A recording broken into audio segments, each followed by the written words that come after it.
சபைக்கு தலைமை தாங்குகின்ற உறுப்பினர் அவர்களே, இன்று நடைபெறுகின்ற விவாதத்திலே பேச கிடைத்தமைக்கு நன்றி கூறுகின்றேன்.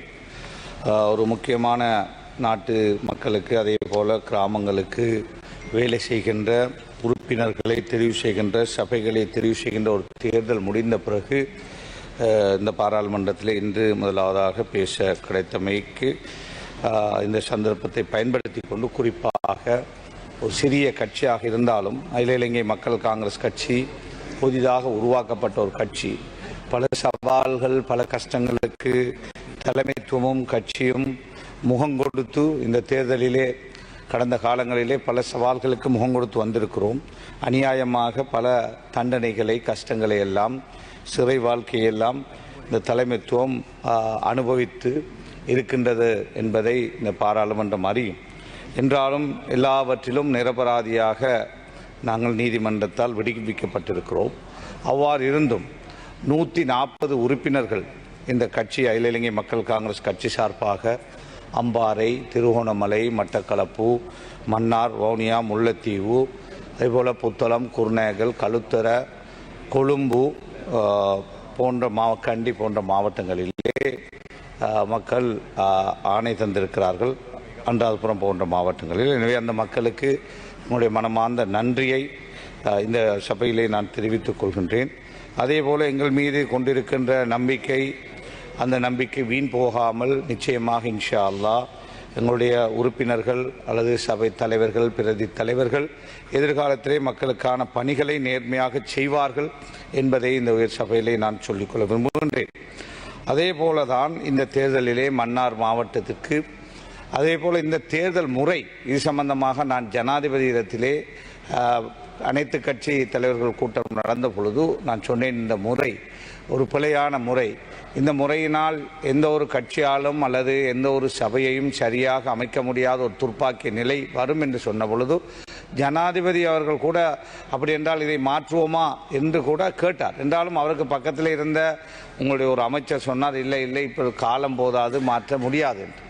அவ்வாறான ஒரு பெரிய காலம் இதற்கு தேவை இருக்கவில்லை. அன்றைய நாளிலே ஒரே நாளிலே அந்த பேப்பரிலே மாற்றத்தை செய்து பழைய முறை மூலம் செய்திருந்தால் இன்று மந்திரிமாருக்கு விலை பேச வேண்டிய ஒரு தேவைப்பாடு வந்திருக்காது. வெண்ட கட்சிகள் ஆட்சி அமைத்திருக்கலாம். அதனால் ஒரு பிரதேசங்களிலே ஒரு நல்ல ஆட்சியை எந்தெந்த மக்கள் விரும்பிய முறையிலே பெற்றுக் கொடுத்திருக்கலாம். இன்று வென்றவர்களும் ஆட்சி அமைக்க முடியாமல், அதே போல பல வகையான கருத்துக்கள், பல வகையான பேச்சுவார்த்தைகள், அதாவது ஒவ்வொரு தலைக்கும் நான் கேள்விப்பட்டேன், கல்பட்டியிலே ஒரு பிரதேச சபை உறுப்பினருக்கு 25 லட்சம் தருவேன் என்று ஒரு ஆளுங்கட்சி சார்பான ஒருவர் பேரம் பேசுவதாக, சபை அமைப்பதற்காக ஒரு தலைக்கு 25 லட்சம் மினிமம் என்று நான் கேள்விப்படுவேன். இதெல்லாம் இது ஒரு நல்ல அறிகுறி அல்ல. எனவே இந்த முறையிலே மாற்றத்தை கொண்டு வாருங்கள் என்று இந்த அரசாங்கத்திலே நாங்கள் வேண்டுகோள் விடுக்கின்றோம். நீங்கள் அவ்வாறு கொண்டு வராவிட்டால் எங்களுக்கு ஒரு சந்தர்ப்பம் இன்ஷா அல்லாஹ் எதிர்காலத்திலே கொண்டு வந்தால் நிச்சயமாக அந்த மாற்றத்தை நாங்கள் கொண்டு வருவோம் என்பதையும் இந்த இடத்திலே நான் சொல்லி வைக்க விரும்புகின்றேன்.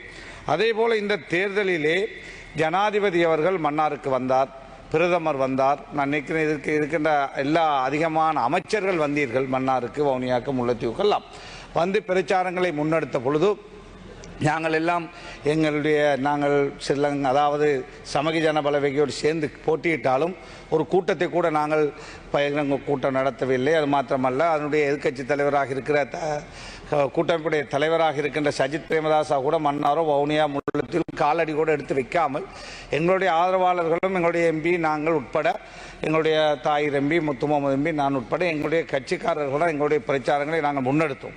ஜனாதிபதி வந்து மேடையிலே சொன்னார், நான் மன்னார் புத்தளம் பாதை சம்பந்தமாக நிச்சயமாக நாங்கள் அதில் இருக்கின்ற சட்ட சிக்கல்களை தீர்த்து திறந்து வைப்போம் என்று சொன்னார். அதே போல பிரதமர் ஜனாதிபதி தேர்தலிலே, பாராளுமன்ற தேர்தலிலெல்லாம் அதே வார்த்தையை அந்த மக்களுக்கு சொன்னார். மன்னார் மாவட்ட மக்கள் அதிகமாக உங்களுடைய அரசாங்கத்துக்கு இந்த தேர்தலிலே வாக்களித்திருக்கிறார்கள். அவருடைய பெரிய எதிர்பார்ப்பாக இருந்தது மன்னார் புத்தளம் பாதை இந்த அரசாங்கம் திறந்து தரப்போகிறது என்று. ஆனால் போன வாரம் நான் கேள்விப்படுகிறேன், நீதிமன்றம் முற்றாக அந்த பாதையை இழுத்து மூடுமாறும் தீர்ப்பளித்திருக்கிறது. 15 வருஷத்துக்கு முன்னர் அந்த பாதையை நாங்கள் திறந்த பொழுது நீதிமன்றத்திலே ஒரு என்ஜிஓ போய் வழக்கு தாக்கல் செய்த பொழுது ஏஜி டிபார்ட்மெண்ட் தான் அரசாங்கம் சார்பாக பேசிக் கொண்டிருந்தார்கள். அவர்கள் வந்து இந்த பாதையை காலையிலிருந்து மாலை வரை திறந்து வைப்போமா, திருவில்கள் மாத்திரம் செல்லாமல் ஏனைய வாகனங்கள் செல்வதற்கு அனுமதிப்போமா என்றெல்லாம் பல நெகோசியேஷன்கள் போய்கொண்டிருந்தது.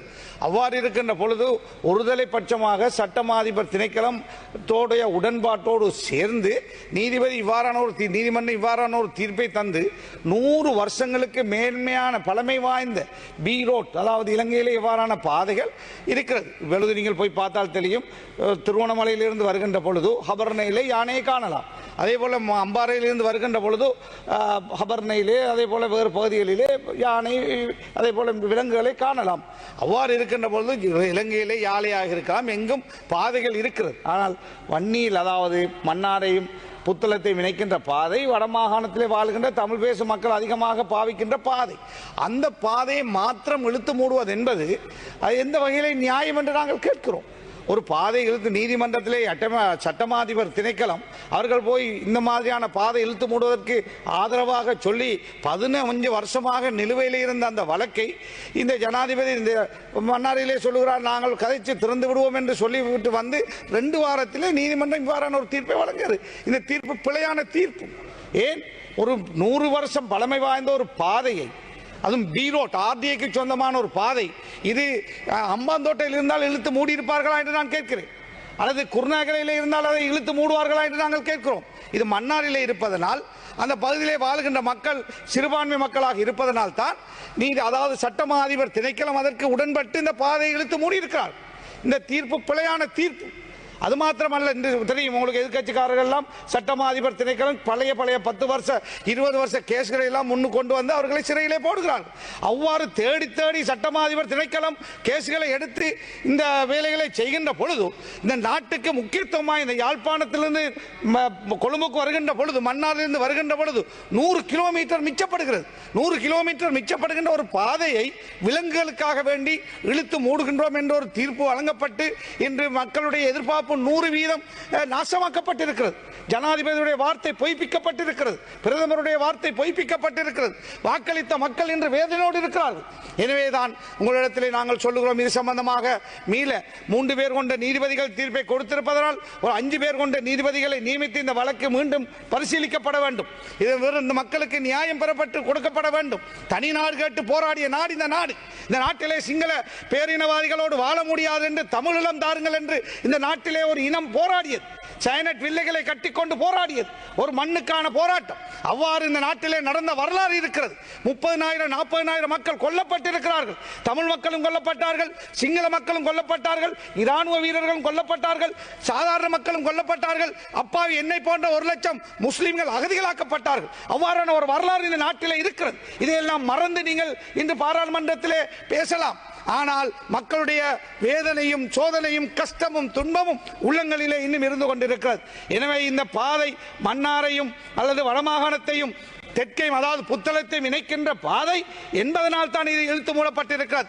இந்த பாதை நான் ஏற்கனவே சொன்னது போல தென்பகுதியில் இருந்திருந்தால் ஒரு நாளும் எந்த ஒரு நீதிபதியோ நீதிமன்றமோ சட்டமாதிபர் திணைக்களமோ இந்த பாதையை இழுத்து மூடுவதற்கு உதவி செய்திருக்க மாட்டார்கள். எனவே வன்மையான கண்டனத்தை நாங்கள் தெரிவிக்கிறோம். இந்த சபையிலே அங்கு வாழ்கின்ற பல லட்சம் மக்களுக்கு செய்த ஒரு பெரிய அநியாயமாக நாங்கள் இந்த சபையிலே சொல்லிக்காட்ட விரும்புகின்றேன். எனவே இந்த பாதை விஷயத்திலே கவனம் செலுத்த வேண்டும் என்று உரிய அமைச்சரிடத்திலும் ஜனாதிபதியிடத்திலும் பிரதமரிடத்திலும் நாங்கள் வேண்டுகோள் விடுக்கின்றோம். அதே போல பாராளுமன்ற உறுப்பினர்களுக்கு நிதி வழங்குவது வழமை. ஜேவிபியிலே 3 பேர் இருந்தார்கள், அவர்களுக்கும் நிதி வழங்கப்பட்ட நிகால் களபதி எங்களுடைய கௌரவ பாராளுமன்ற உறுப்பினர் இருக்கிறார். டிசிபி என்பது எதிர்கட்சி ஆளுங்கட்சி என்று பார்க்காமல் எல்லோருக்கும் கொடுத்தார்கள். ஆனால் நாங்கள் வந்து இப்பொழுது 6வது மாசம் போய்கொண்டிருக்கிறது, 5வது மாசம் இதுவரை எங்களுக்கு ஒரு கடிதம் வரவில்லை. 10 மில்லியன் தருவதாக ஜனாதிபதி நிதியமைச்சர் விவாதத்திலே சொன்னார். இதுவரை எங்களிடத்தில் ஒரு ப்ரொபோசல் கூட கேட்கவில்லை. நாங்களும் மக்களால் வந்தவர்கள், எங்களுக்கு மக்கள் வாக்களித்திருக்கிறார்கள். எங்களிடத்தில் மக்கள் போகின்ற பொழுது சின்ன பாதையை போட்டு தாருங்கள், சின்ன சின்ன தேவையை தாருங்கள் என்று கேட்கிறார்கள். அப்படி என்றால் எதிர்கட்சிகளுக்கு இனிமேல் நீங்கள் ஆயுள் பூராக இன்னும் 100 வருஷத்துக்கு என்பிபி தான் ஆளுங்கட்சியாக இருக்க போகிறீர்களா? நாளை நீங்கள் எதிர்கட்சியாக வந்தால் உங்களுக்கு இவ்வாறு ஒரு சதமும் தராமல் எதிர்கட்சியை வித்தியாசமாக அந்த அரசாங்கங்கள் பார்ப்பது நியாயமா? ஏன் அவ்வாறு நீங்கள் செய்கிறீர்கள் என்று நாங்கள் கேட்கிறோம். ஜனாதிபதி அவர்களும் நிதியமைச்சரும் இந்த விஷயத்திலே, ஜனாதிபதி தான் நிதியமைச்சராக இருக்கிறார், தயவு செய்து டிசிபி ஃபண்ட் அந்த அது எல்கட்சி எந்த கட்சியாக இருந்தாலும் கடந்த காலங்களிலே கொடுத்ததை போல நீங்கள் கொடுத்தாக வேண்டும் என்று நாங்கள் இந்த இடத்திலே வேண்டுகோள் விடுக்கின்றோம். அதே போலதான் பாராளுமன்ற உறுப்பினருடைய பாதுகாப்பு. நான் வன்னி மாவட்டத்திலே தெரிவு செய்யப்பட்ட ஒருவன். அன்றொரு நாள் இரவு ஒரு கூட்டத்துக்கு சென்ற பொழுது, அதாவது நடுக்காட்டிலே நாங்கள் வருகின்ற பொழுது வேறு கட்சி சார்பானவர்கள் சூழ்ந்து கொண்டு குடிபோதையிலே நின்று ஒரு கஷ்டமான ஒரு நிலையிலே தான் அந்த இடத்தில் நான் வந்தேன். எனவே பாதுகாப்பு நாட்டிலே சீராக இருந்தால் பயமில்லை. சில நாடுகள், சுவிஸ் போன்ற நாடுகளிலே பாதுகாப்பு சீராக இருக்கிறது. நமது நாட்டிலே எத்தனை பேர் கொல்லப்பட்டு கொண்டிருக்கிறார்கள், சாதாரண மக்கள் கொல்லப்படுகிறார்கள். நேற்று கூட கேள்விப்படுகிறோம் ஒரு துவக்கு, அதாவது கொலம்பு 7 அந்த பகுதியில் இருந்து கைப்பற்றப்பட்டிருக்கிறது. யாரை கொள்வதற்காக கொண்டு வந்தார்கள் என்று தெரியாது. ஒரு 2 போலீசாரையோ அல்லது ஒரு போலீசாரையோ அல்லது தனிப்பட்ட பாதுகாப்பையாவது பலப்படுத்துவதற்கு இந்த அரசாங்கத்தால் அவ்வளவு பெரிய செலவு போகிறதா என்று நாங்கள் கேட்கிறோம். ஒரு மனிதனுடைய உயிர் போயின பிறகு பாதுகாப்பு கொடுக்க போகிறீர்கள்?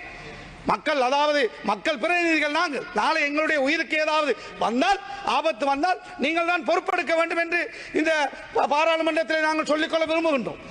பாராளுமன்றத்தினுடைய பாதுகாப்பை பாதுகாக்க வேண்டிய பொறுப்பு சபாநாயகருக்கு இருக்கிறது. சபாநாயகர் இந்த பாராளுமன்றத்திலே ஒரு பொம்மை போல இருக்கிறார். ஒரு நாள் கூட ஒரு பாராளுமன்ற உறுப்பினருடைய கருத்துக்களை கேட்காத சபாநாயகர் இந்த பாராளுமன்றத்தில் முதலாக நாங்கள் காண்கிறோம். 24 வருஷமாக இந்த பாராளுமன்றத்தில் இருக்கிறோம். இப்படிப்பட்ட ஒரு பொம்மை சபாநாயகராக இந்த பாராளுமன்றத்தில் இருந்த வரலாறு கிடையாது. கருணாகரன் அவசான். நன்றி.